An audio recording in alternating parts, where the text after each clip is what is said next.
So we are back with another very good question. तो ये भी क्वेश्चन आपकी DPP का है। तो एक ब्लॉक ए दे रखा है और एक ब्लॉक बी दे रखा है फिगर में। हमें क्या बोल रखा है, हमें ब्लॉक बी का मास निकालना है अगर कोफिशिएंट ऑफ फ्रिक्शन इन दोनों के सरफेस में ए और वेज के बीच में कितना है, इतना दे रखा है। सो कैसे निकालेंगे, तो यहाँ पे कौन कौन से फोर्सेस एक्ट कर रहे हैं, और ये भी दे रखा है अगर ये कांस्टेंट स्पीड से स्लाइड डाउन कर रहा है तो एक बात बताओ, इसकी एक्सेलेरेशन कितनी होगी, ये ब्लॉक की 0 होगी। अगर कोई चीज़ कांस्टेंट स्पीड से है, उसकी वेलोसिटी कांस्टेंट है, तो एक्सेलेरेशन हमारी क्या हो जाएगी, 0 हो जाएगी। इससे हम क्या पता लगा सकते हैं, जो टेंशन होगा, जो यहाँ पे फ्रिक्शन लग रहा होगा, वो किसके इक्वल होगा, mg sin थीटा के इक्वल होगा। तो हम क्या, एक पहली क्वेश्चन हम तुरंत लिख ली हमने, देखो क्या होगी, जो mg sin थीटा होगा किसके इक्वल होगा, जो कि टेंशन डेवलप होगी उसमें, प्लस जो म्यू mg cos थीटा होगा। ऐसे ही निकालते हैं ना, इंक्लाइंड प्लेन में अगर किसी का फ्रिक्शन निकालना तो कैसे निकालते हैं, ऐसे ही निकालते हैं। हम क्या लेते हैं, म्यू लेते हैं, इंटू नॉर्मल करते हैं, म्यू इंटू नॉर्मल होता है। नॉर्मल इसके लिए क्या होता है, तो ये mg होता है, ठीक है। यहाँ पे क्या लगता है, mg cos थीटा लगता है, क्योंकि ये एंगल भी क्या होता है, थीटा होता है, ठीक है। तो नॉर्मल किसके इक्वल हो जाता है, तो नॉर्मल बेसिकली इक्वल हो जाता है mg cos थीटा की, ठीक है। तो this is all out normal and mg cos theta, ठीक है। थोड़ा डायग्राम साफ कर लेते हैं।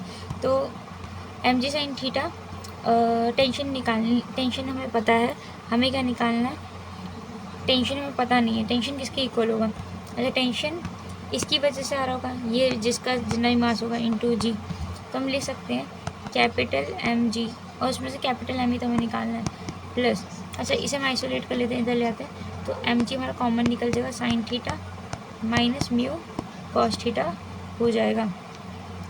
अरे बस मैं इधर का माल पानी ना ये इधर ले आई, तो क्या हो जाएगा, mg sin theta is equal to mu cos theta और जी से जी क्या हो जाएगा, कैंसिल हो जाएगा। तो छोटू वाला m कितना दे रखा है हमें, block A, for example block ए का मास हम बड़ा वाला m मान लेते हैं, ठीक है। तो ये m डैश मान लेते हैं इसको, ठीक है, m डैश मान लो, ठीक है। तो साइन थीटा हमें कितना देखा, थीटा देगा 30 डिग्री, तो 1/2 माइनस म्यू कितना देखा है 1/3√3, और साइन कॉस 30 डिग्री कितना जगह √3/2 हो जाएगा। तो ये √3 से √3 का गया, 1/2 माइनस 1/6 करना है, इंटू m करना है, तो 6 हमारा LCM आ जाएगा। 6 अगर हमारा LCM आ गया तो कितना हो जाएगा, 3 माइनस 1, तो दिस इज योर आंसर। और सिंप्लीफाई करोगे तो m/3 is your correct answer. So it was very easy question, बस थोड़ा सा आपको ध्यान रखना था, क्या क्या ध्यान रखना था, एक बार समरी दे देती हूँ। ये जो ब्लॉक ए था इस पर mg sin थीटा, क्योंकि कांस्टेंट वेलोसिटी चल रहा था, तो इसकी जो एक्सेलेरेशन होगी वो इक्वल टू 0 होगी, मतलब जितने फोर्स यहाँ पे एक्ट कर रहे होंगे उतना ही फोर्स इस साइड भी होगा, तभी तो इसकी एक्सेलेरेशन क्या होगी, 0 होगी। तो मैंने mg sin थीटा को is equal to T plus friction force कर दिया। फ्रिक्शन फोर्स जब भी इंक्लाइंड प्लेन में निकालते तो म्यू एन की वैल्यू जहाँ पे क्या होती है mg cos थीटा के इक्वल होती है, ऐसे निकाल लिया।